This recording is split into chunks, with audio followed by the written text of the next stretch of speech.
દિવસનો વ્યસન મુક્તિ સંદેશ.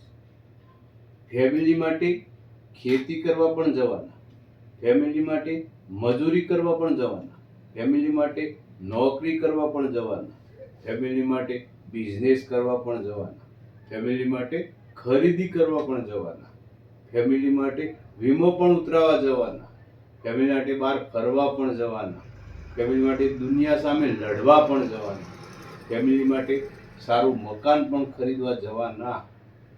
તો ફેમિલી માટે વ્યસન છોડવા નહીં જવાના, જેમ કે બીડી, તમાકુ, ગુટકા, શરાબ, નોત. જેને આમાંથી કંઈ પણ લાગુ ન પડતું હોય તો એને અભિનંદન. અને જેને ઉપરની 9 લાઈનમાં પાલન કરવામાં તકલીફ પડતી ના હોય તો આ 10મી લાઈનનું પાલન કરવામાં તકલીફ કેમ પડે? મારો આ મેસેજ આપના સુધી પહોંચ્યો હોય તો આપને વધુને વધુ શેર કરવા નમ્ર વિનંતી છે. નરેશના નમસ્કાર.